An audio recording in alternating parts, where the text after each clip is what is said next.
Shalom dan selamat pagi Bapak Ibu serta pemuda-pemudi yang dikasihi Tuhan. Apa kabarnya? Kami berharap semua baik dalam perlindungan Tuhan. Hari ini Selasa 7 November 2023, saya Pendeta Indah Sriatun bersama Saudari Sophie Olivia Genesia Syagian mengajak Bapak Ibu dan saudara-saudari sekalian untuk mengikuti renungan pagi bersama Gereja Kristen Oikomeniti Indonesia dengan pola 4M, yakni menerima, merenungkan, melakukan, dan membagikan firman-Nya. Renungan kali ini mengambil tema umat yang bersaksi akan etika seorang pelayan Tuhan. Marilah kita bersatu di dalam doa. Ya Allah, pagi hari ini kami hendak mendengar dan merenungkan kebenaran firman-Mu. Berikanlah kepada kami kuasa Roh Kudus untuk memahami karakter pelayanan yang benar dalam melayani umat-Mu. Dalam nama Tuhan Yesus kami berdoa dan memohon. Amin. Pembacaan firman Tuhan pada hari ini diambil dari 1 Tesalonika 2 ayat 10. Kamu adalah saksi, demikian juga Allah betapa saleh, adil, dan tak bercacatnya kami berlaku di antara kamu yang percaya.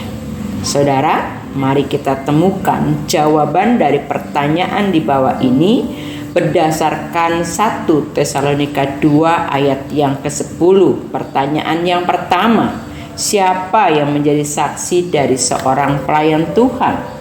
Yang menjadi saksi dari seorang pelayan Tuhan adalah umat yang mendengar dan yang menyaksikan pemberitaannya.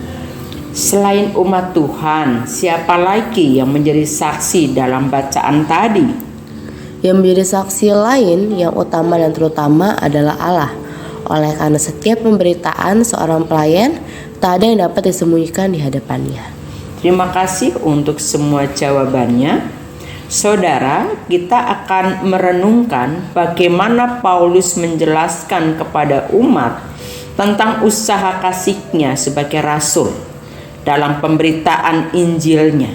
Hal ini perlu disampaikan supaya jemaat tidak keliru dan paham akan prinsip dasar pemberitaannya sebagai seorang hamba Tuhan yang dimandatkan Allah untuk mengabarkan berita sukacita kepada jemaat Allah.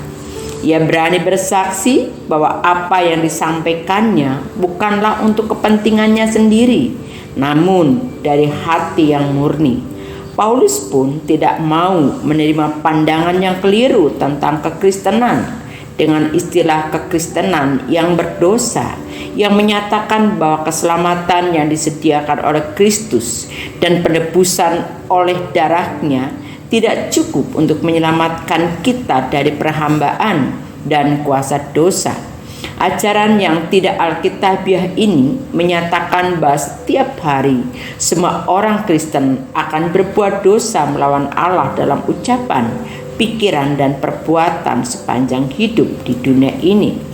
Untuk menjelaskan pandangan seperti yang di atas tadi, Paulus menegaskan bahwa kelakuannya di tengah jemaat berlaku saleh, adil, dan tidak bercacat.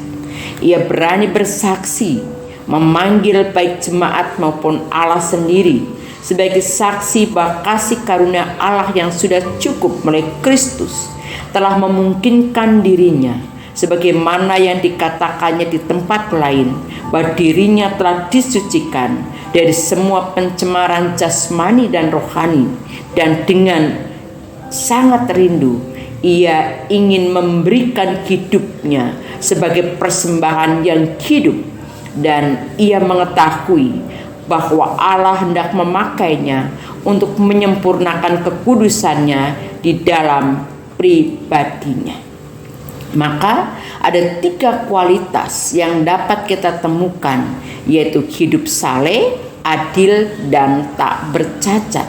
Artinya bahwa Paulus sungguh-sungguh hidup secara transparan di hadapan umat dan juga transparan di hadapan Allah, dan bahkan ia pun bersedia untuk dinilai oleh jemaat dan Allah sendiri.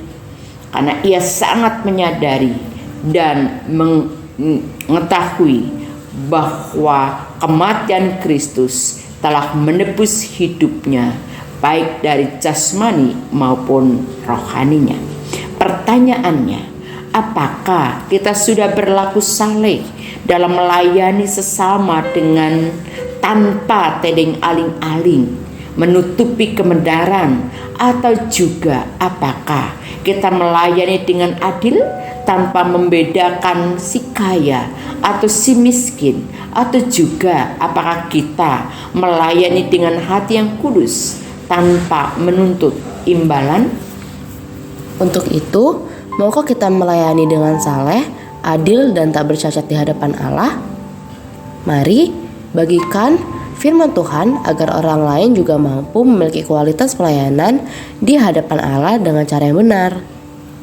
Mari Bapak Ibu Saudara sekalian, kita menutupnya di dalam doa. Terima kasih ya Allah bahwa Engkau telah mengasihi dan menyelamatkan kami dengan darah Kristus. Maka ajarkanlah kepada kami untuk melayani dengan tulus, ikhlas, tanpa tedeng aling-aling. Dan jikalau Engkau melihat dan menemui kepalsuan dalam diri kami dalam melayani, kami siap ya Tuhan untuk dikoreksi dan dibenarkan untuk melayani, menjadi pelayan yang menjadi serupa dengan karakter-Mu.